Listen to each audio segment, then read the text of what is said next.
Welcome to the Great Detectives of Old Time Radio. From Boise, Idaho, this is your host, Adam Graham. If you have a comment, please send it to me, box13 at greatdetectives.net.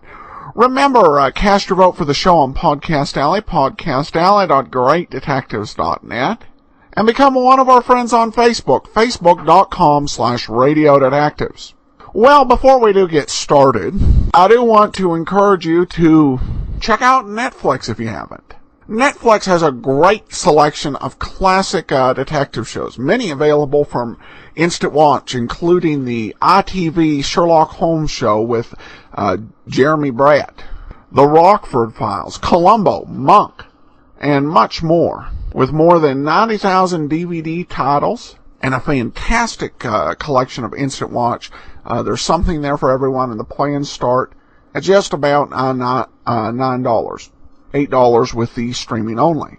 You can get your free trial by going to netflix.greatdetectives.net. But let's go ahead and we'll get into today's episode of Sherlock Holmes, The Adventure of the Grand Old Man.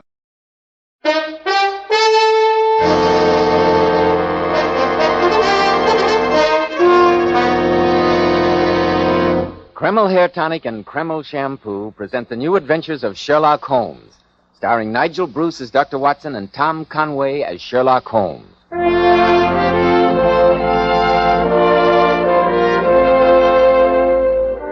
Now it's time to keep that weekly appointment with our good friend and host, Dr. Watson. Let's join him, shall we? Good evening, Dr. Watson. Good evening, Mr. Bell. As usual, you're punctual to the minute. Naturally, when I have an appointment with my favorite doctor. Oh, well, draw up your usual chair and make yourself comfortable. Thank you. That's it. All ready with tonight's new Sherlock Holmes adventure, Dr. Watson? Yes, my boy. I was going over my notes on the case before you arrived. I came across this old theater program. I think it'll interest you. Garrick Theater, Sir Basil Wentworth in a revival of Martin Reeves' famous play, The Road is Narrow. A production that you and the great Sherlock Holmes attended, I'm sure. We certainly did, Mr. Bell, though at the time we had no idea that we were about to become involved in the tragic death of Martin Reeves. You've probably heard of him, haven't you, Mr. Bell? It seems to me I had to read him in school, Dr. Watson. He's rather out of fashion now, like so many other good things. But in the 1890s, apart from Lord Tennyson, there wasn't a more famous writer in England, or a more respected one. The story I'm going to tell you tonight, Mr. Bell, concerns the horrible circumstances surrounding his death. Sounds like a mighty intriguing Sherlock Holmes adventure. But before you begin, Dr. Watson, do you mind if I... You have your little talk? No, of course not, Mr. Bell. Men, well-groomed hair helps so much in giving a man that prosperous, successful appearance. And I'm sure you'll want to know why Kreml Hair Tonic is preferred among America's top-flight executives. Kreml never plasters the hair down with sticky goo, which makes your hair and scalp feel so dirty. It never gives hair that old-fashioned, greasy, patent leather look. You see, Kreml is a very highly specialized hair tonic. It contains a unique and utterly different combination of hair grooming ingredients that's never been duplicated in any other hair tonic. That's why Kreml keeps unruly hair so neatly in place longer, with such a handsome, healthy-looking luster. What I especially like about Kreml is that after you use it, you can run your hand back over your hair, and your hair never feels sticky or dirty. No greasy film comes off on your hand. Yet Kreml keeps hair in perfect order from morning till night, always looking so healthy and handsome. Kreml, Kreml Hair Tonic. Now, Dr. Watson, what about the singular death of Martin Reeves? Well, Mr. Bell, that adventure began late on a foggy evening many, many years ago. Sherlock Holmes and I had been to the Garrick Theater to see the revival of Martin Reeves' play, and I remember that we decided to walk home to Baker Street. As we approached the old familiar door of 221B, our footsteps echoed hollowly in the deserted street, and the chimes of a neighboring church reminded us of the fact that it was midnight. A delightful evening, Watson. A good dinner, an excellent bottle of wine, and 3 hours of theatrical magic. Well, personally, I found the play rather depressing. Its theme is a morbid one, but the writing and construction are flawless. Yes, a magnificent play and well worth reviving.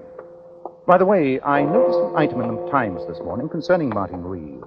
He's dangerously ill. Oh, really? Well, he must be quite an old man. 82, to be precise. Really, is he as old as that? Curious career, Watson. His greatest success was written when he was a young man. In the past 50 years, he has never written anything to compare with tonight's play. No, I don't think it... Holmes, look up at our window. Hello.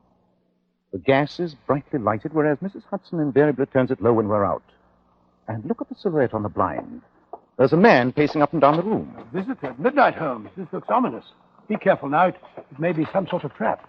I think not, Watson. If some desperado were lying in wait for me, I doubt whether he'd be stupid enough to turn up the gas to advertise his presence. Just the same, I wonder how he got in. Presumably through the front door. Mrs. Hudson has instructions to let a client wait in our rooms if his business seems urgent. Mr. Sherlock Holmes. At your service, sir. I'm Dr. Manners, Harvey Manners. How do you do, Dr. Manners? This is my colleague, Dr. Watson. How do you do, Doctor? I must apologize for being here at such an hour of night, Mr. Holmes, but my business is urgent. I'm sure it is, Doctor. I left Carlisle this morning, arriving at St. Pancras Station 2 hours ago. I came directly here, persuaded your housekeeper to let me wait for you. Then sit down, my dear doctor, and tell me what urgent business has brought you to London. Thank you. Well, Mr. Holmes, I've been acting in the capacity of personal physician for Martin Reeve, the playwright. Martin Reeve? What an extraordinary coincidence. We've just returned from seeing the revival of his play, The Road is Narrow. We were talking about him as we walked home. I understand the grand old man is dying. He's not in good shape, Mr. Holmes. His heart's in very bad condition. Auricular fibrillation, Dr. Watson. Oh, then at his age, I imagine you don't hold out much hope. No, but I think with care, he might last a year or two. But the reason I've come to you, Mr. Holmes, is that I'm convinced that although he's a dying man, someone is trying to murder him. To murder him? Good Lord. What reason do you have for saying that, Dr. Manners? Well, Mr. Holmes, I've been in almost daily attendance on Mr. Reeve. Last night, his coachman drove over to get me, saying that his master had suffered another bad attack. When I got to the house, I found that Mr. Reeve had received a severe shock. He was in a state of almost complete hysteria, and he kept insisting that he'd seen an apparition in his room a few hours earlier. What kind of an apparition? A ghost from his past, as he referred to it. I think that someone arranged for that apparition, that they knew of his heart condition, and also knew that a sudden fright could kill him. It's possible, Dr. Manners, and it would be one of the least detectable methods of murder. But who would want to kill a dying man? Who lives at the house with him, Dr. Manners? His daughter Catherine, his brother Silas, who's a drunken good-for-nothing, and his secretary, a fellow by the name of Hugh Kingslake. Do you know the condition of Mr. Reeves's will? No, but I do know he had dictated a new one a few days ago. A fact that might easily have provoked a crisis. Dr. Manners, you say that Mr. Reeve spoke of seeing an apparition, a ghost from his past. Was he able to describe its appearance? Well, he was a little incoherent, but he kept babbling something about blonde hair and blue eyes and a young man who'd come back from beyond the grave to haunt him. Don't you think, Dr. Manners, that these might simply be the delusions of an old and a sick man? I didn't overlook that possibility, I assure you, Dr. Watson, even though Mr. Reeve's mental faculties are remarkably acute for his age. But last night, after I'd given him a sedative, I examined his room. I found these, Mr. Holmes. That's when I decided to come to you. Oh, let's have a look at them. They look like blonde hair. Yes, they are, Doctor. I found them on the bedclothes, and yet no one in that house has blonde hair. Interesting. Very interesting. The hair is human, and yet the roots have minute particles of glue attached to them. Obviously, they're from a wig. Get out the timetable, Watson, will you? We're going to Carlisle? On the earliest possible train. Though the grand old man of the English theater is dying, we must do everything in our power to see that his death is not an unnatural one.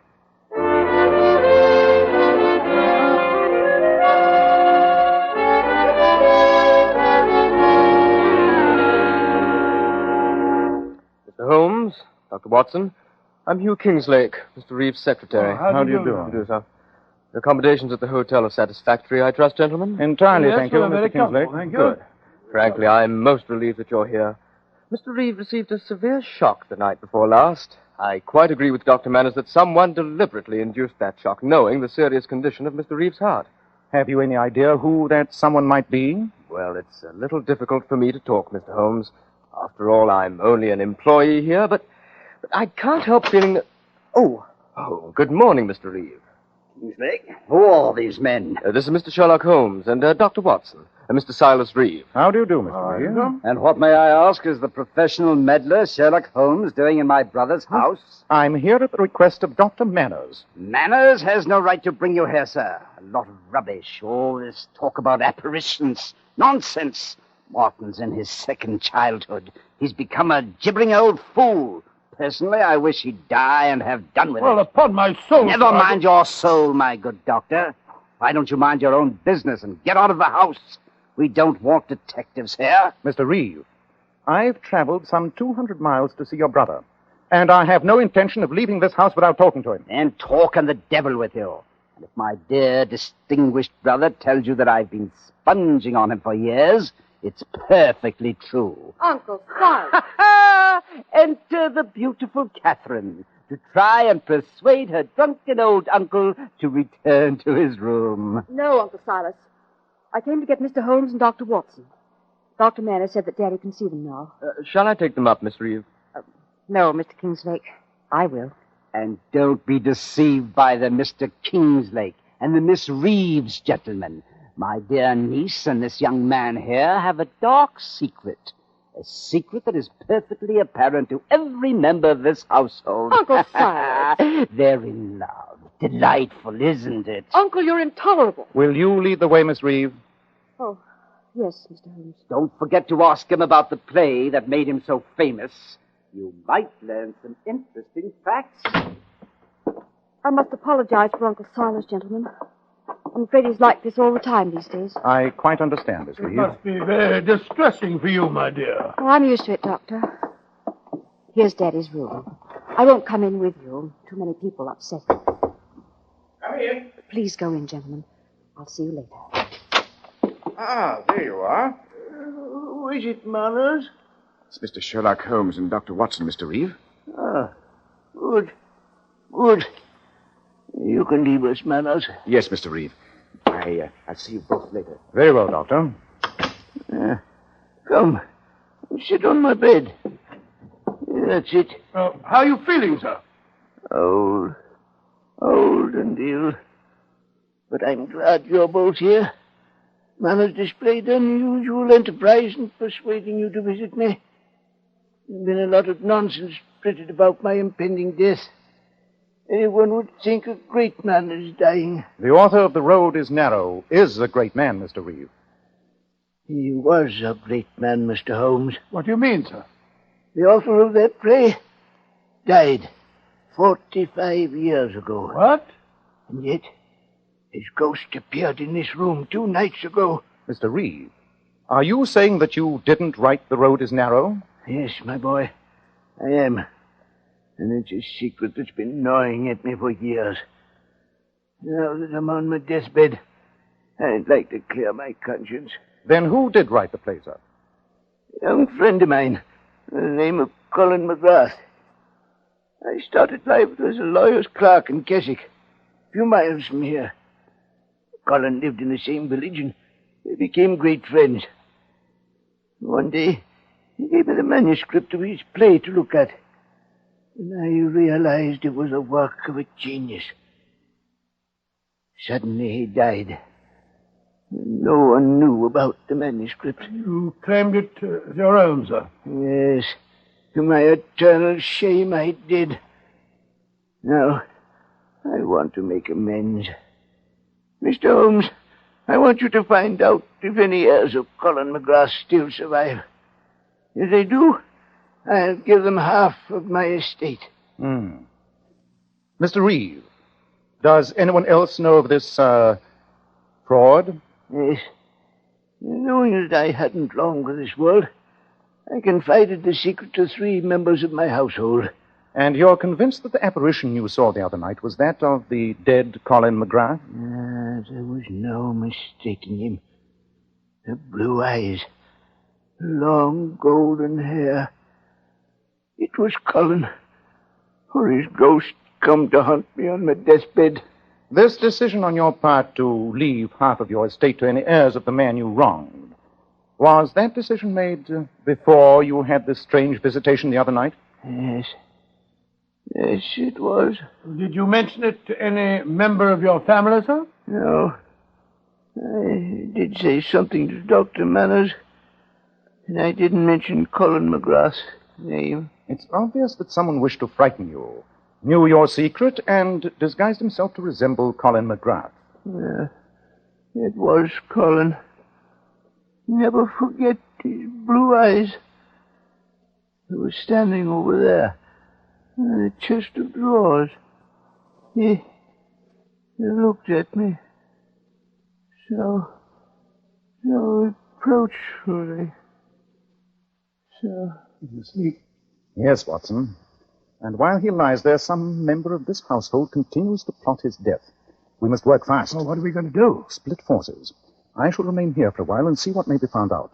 I'll meet you at our hotel later and we'll compare notes. And what shall I do? Go to the village of Keswick. Colin McGrath lived and died there. See what you can find out about him, Watson.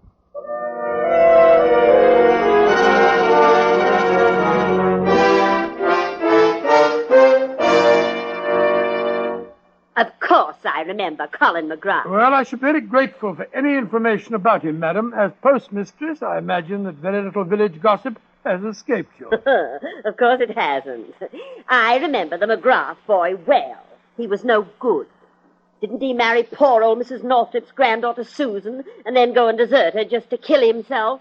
And the poor girl was going to have a baby. No good on earth. That's what young McGrath was. And you can tell him I said so if you ever reach the place I'm sure he went to. Oh, I said, well, they had a child, you say. What happened to it, madam? How should I know? I'm only the postmistress. You'd better go and see the vicar, young man.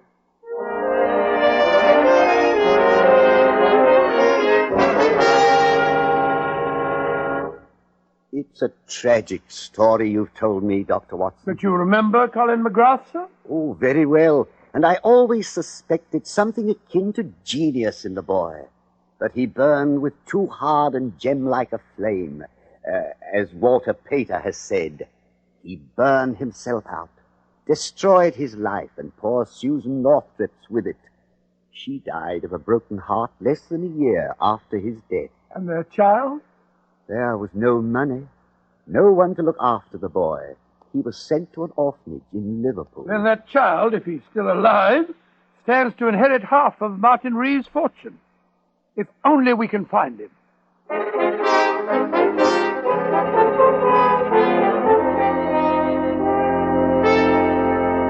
Oh, it's good to be back here at the hotel, Holmes. I've had an exhausting day. I trust you had better luck than I did. What did you find out? That Colin McGrath had a child, that his wife died shortly after the child's birth, and that the boy was sent to an orphanage in Liverpool. In Liverpool? Go on, Watson. Well, the vicar gave me this photograph, here we are, of Mrs. McGrath. It was taken on their wedding day. Let me see it. But this is amazing, Watson. One of our problems is solved. Well, I'm blessed if I see how. Let me explain it to you. After you left, I had quite a long talk with the secretary, Hugh Kingslake.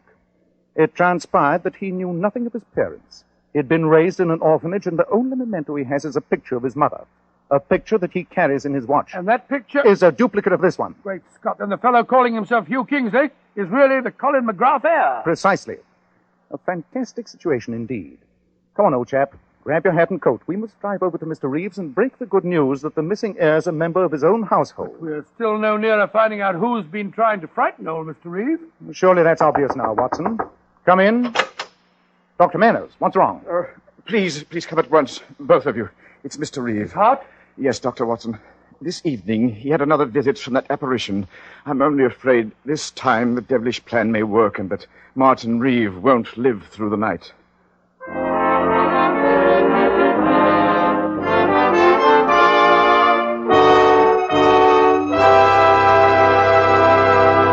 In a moment, we'll find out what Sherlock Holmes says is obvious. But first, more and more men today are beginning to realize they should take better care of the hair they've got.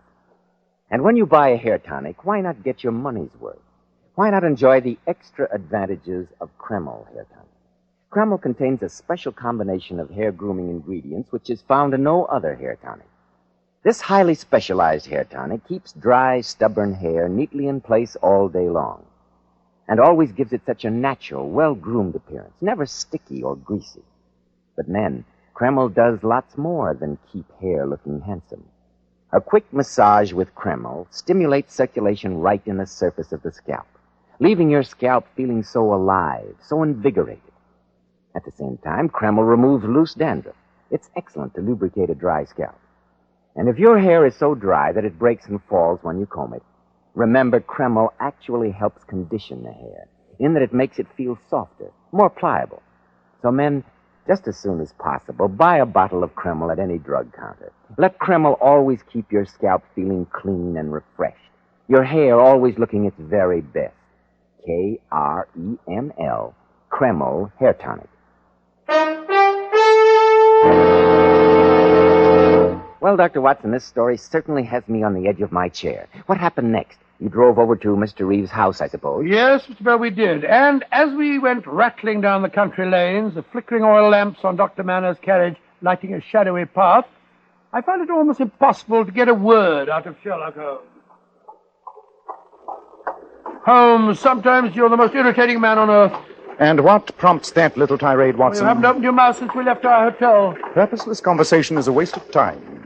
Not much further, is it, Dr. Manners? No, Mr. Holmes. We're nearly there. Well, I don't consider conversation purposes when it clarifies the problem, Holmes. You said it was obvious who had been frightening Mr. Reeve. I suppose I'm stupid, but I find it far from obvious. And yet the facts are clearly in front of your eyes. Eyes. That's it, Watson. Think about eyes. The blue eyes of the supposed ghost, eh? But the Reeves family have all got brown eyes. Apparently, it's a marked family characteristic. Quite, Watson. That fact should lead you to the obvious conclusion. Oh, you're always talking in riddles, Holmes. Here we are, Mr. Holmes. And Hugh Kingslake is standing at the front door. How is he, Mr. Kingslake? Better, Mr. Holmes. Seems to have rallied a bit. But I'm glad you're all here. I'll drive my carriage round to the stables. Be back in a moment. Come in, gentlemen. With Mr. Reeves so ill, it may seem a little inappropriate to announce my news. But Catherine consented to marry me tonight. We're engaged. Oh, really? My congratulations. Yes, indeed. She's a charming girl. Oh, Catherine, darling. I've told them our news. Oh, it must seem a terrible time to announce it, Mr. Holmes, with poor Daddy lying so ill upstairs. It's quite understandable, Miss Reeve. And before we go up and see your father, I'd like you both to know that we have something in the nature of a wedding present for you. A wedding present? Yes. You're both familiar with the story of Colin McGrath, I understand? You mean that he was the true author of The Road is Narrow? Oh, yes, Mr. Holmes. Daddy told us all about it. And did you also know that Mr. Reeve is planning to leave half his estate to the heir of Mr. McGrath? I knew that, Dr. Watson. In my capacity as secretary, I had occasion to draw up a rough draft of the new will a few days ago. Then I'm sure, Mr. Kingslake, that you'll be very interested to know that today Dr. Watson and I discovered that you are the son of Colin McGrath. That I am? You is the heir?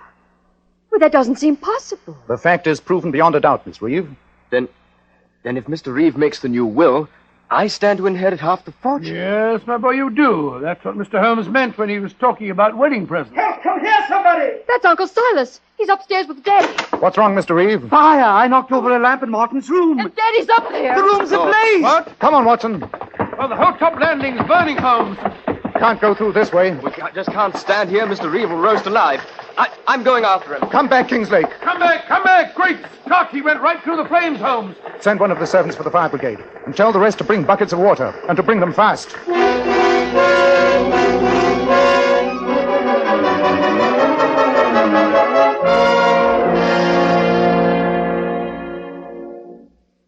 Dr. Watson, how is Hugh? Well, he's going to pull through, Miss Reeve. He's badly burned, but he'll be all right, won't he, Dr. Manners? Yes, a few weeks in the hospital, and he'll be as good as new. And Father? Well, I am afraid he's dead, Catherine. Dead? Oh, poor Daddy. Oh, my dear, he might have lived for a time, but the shock of the fire coming so close on top of the other one was too much for him.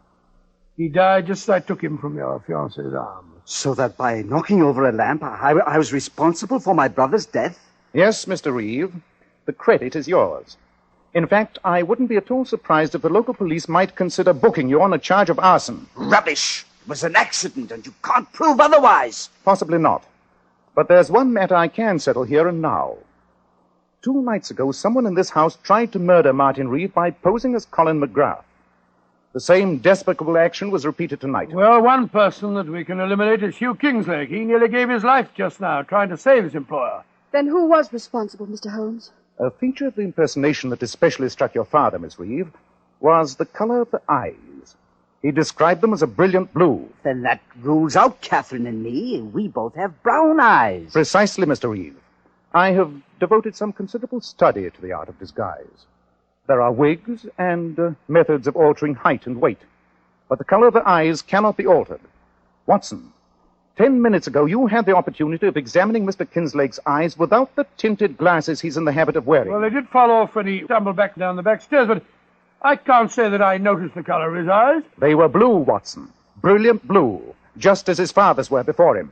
You mean that young Kingslake was responsible? Yes, Mr. Reeve, I do. But that's ridiculous, Mr. Holmes. He just hurt himself severely in trying to save Father. True, Miss Reeve. But surely his reason was obvious. He intended to marry you. And when he learned a few days ago that your father planned to will half his estate to the McGrath heir, he decided to try and kill him before that will could be put into effect. Oh, I see it all, Holmes. And then tonight, he realized that he was the heir. Precisely, Watson. And so it was to his great advantage to see that his employer stayed alive to execute that new will. That accounts for his bravery in the fire tonight. I can't believe it of him, Mr. Holmes. I can. I've always disliked you, and I'll have great pleasure in prosecuting him. It'd be hard to prove, Silas. After all, your brother did die a natural death. Yes, Dr. Manners. I fear that legally there's very little we can do to Mr. Kinslake. But when he recovers and realizes that he risked his life for nothing, I think he'll find his own punishment. The change in the will was not made. The estate will be divided between the family, and I doubt if Mr. Kinslake will now acquire any of it by marriage. No, of course he won't. I'll never see him again. Oh, quite right, my dear, quite right. What a despicable scheme. And to think that his father wrote one of the greatest plays of our century. I prefer to forget the fact, Watson. Emotional qualities are antagonistic to clear thinking. I assure you that the most winning woman I ever knew was hanged for poisoning 3 little children for their insurance money. And the most repellent man of my acquaintance is a philanthropist who has spent nearly $250,000 upon the London poor. Now, my dear chap, I think we should look up the next train back to London. Our work here is done.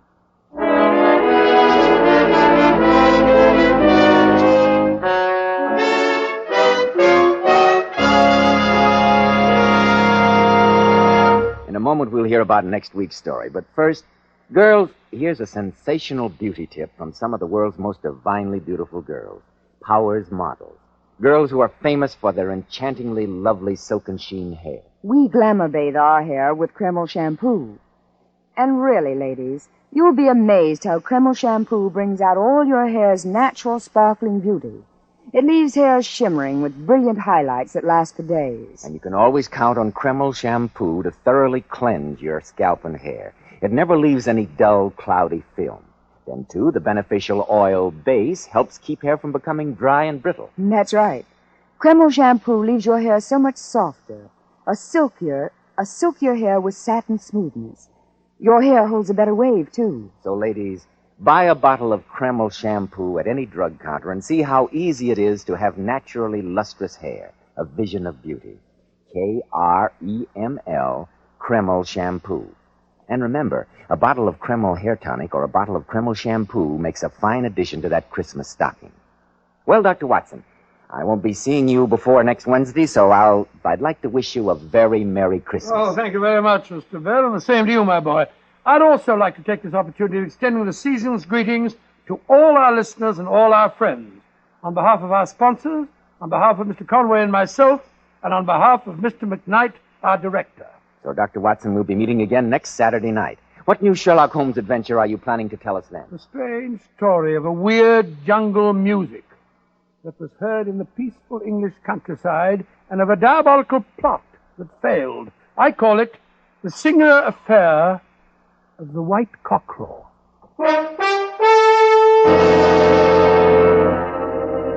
Tonight's new Sherlock Holmes adventure was suggested by an incident in Sir Arthur Conan Doyle's story, The Sign of Four. Nigel Bruce appeared by permission of California Pictures. Tom Conway through the courtesy of Eagle Lion. Help win the war against tuberculosis. Buy colorful Christmas seals and use them to dress up all your cards and packages. Buy the Christmas seals that help save lives today. This is Joseph Bell speaking for Kreml Hair Tonic and Kreml Shampoo, and inviting you to be with us next week at this same time when Dr. Watson will tell us about the singular affair of the white cockerel.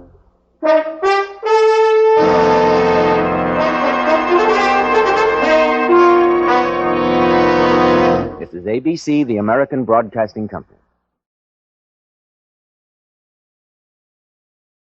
Welcome back.